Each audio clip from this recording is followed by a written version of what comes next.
So I have a super interesting video for you today. Today I'm going to showcase to you a digital perpetual motion or perpetual energy machine.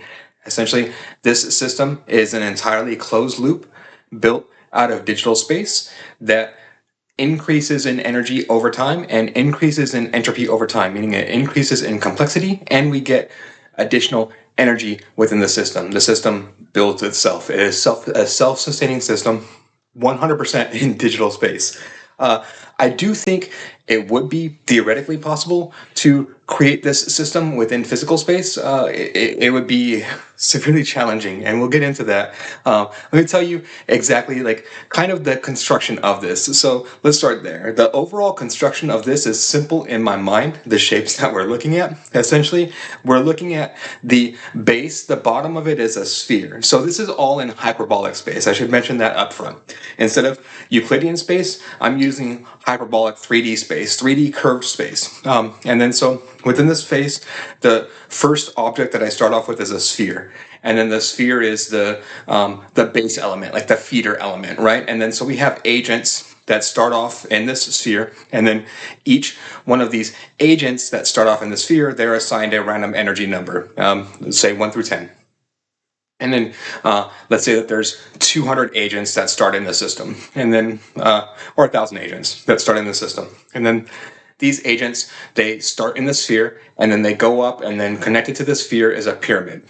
And then the pyramid, essentially, what it does is, as the agents are assigned a random spot as they enter the pyramid, boom, boom, boom, and then the longer that they spend in the pyramid is like a compression system, essentially, and then it's compressing them and then essentially removing their energy. So every single step of being in the pyramid, the agent's energy goes down. And then once the energy of the agent really like hits zero, the agent collapses. And then once agent collapse happens, then the agent gets connected to fractal space. And then so this is where we would run into the complexity with real world, right? So far, easy enough. We need a sphere and we need a pyramid. I could do that. Like, I don't know, like a fractal cave.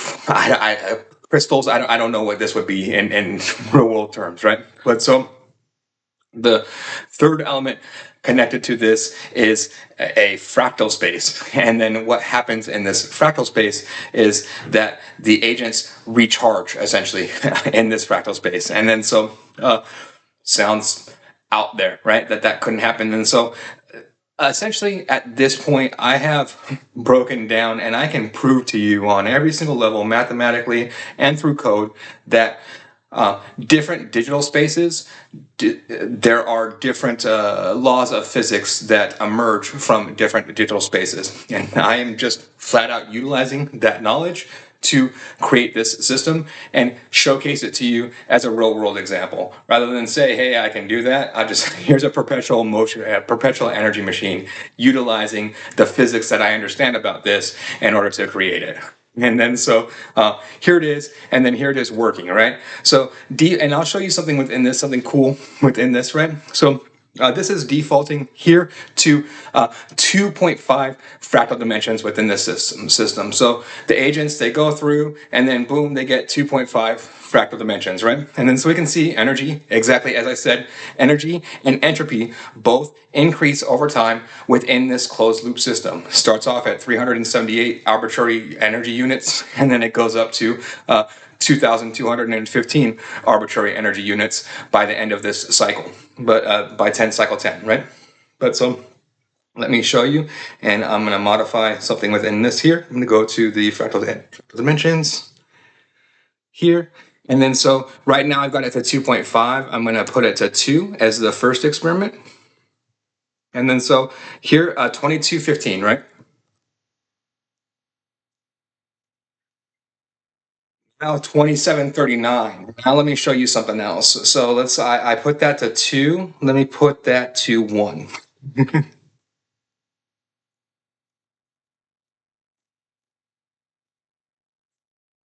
2739. Remember that. 4380.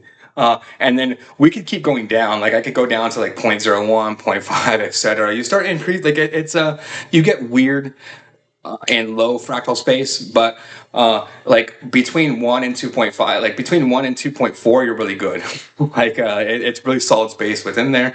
I get essentially the laws of quantum physics within that fractal dimensional space with between fractal dimensions 1.0 and 2.4. That's where pure quantum mechanics comes in, and where entropy and energy increases. And so I'm just flat out utilizing that within this. I mean, you can go through this code. This code is I have a GitHub for it, right? So you can pick apart all of it. It's released via MIT license. Go through. You can see I'm not programming the behavior of the energy increase within this, right? It's just by exactly what I said. The agents start off in spherical space with a randomly assigned number. They go through the pyramid. Once they get into the pyramid, that's where they start getting compressed. The pyramid compresses them, right? Which means that their energy starts decreasing.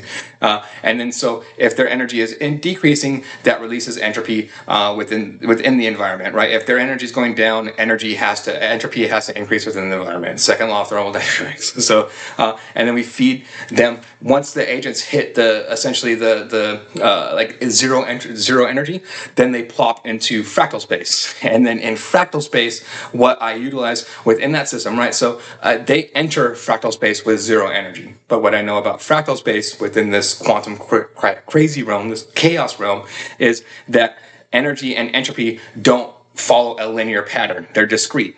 And so what that means is if I put an agent in there and it enters into this fractal space with zero energy, it's going to leave that fractal space with more than zero energy. That is just a mathematical 100% certainty. And then so I am just literally utilizing the mathematics and the physics of these systems and knowing that and knowing the equations of this to create this closed loop where I can literally pull levers and make my closed loop increase energy and do that.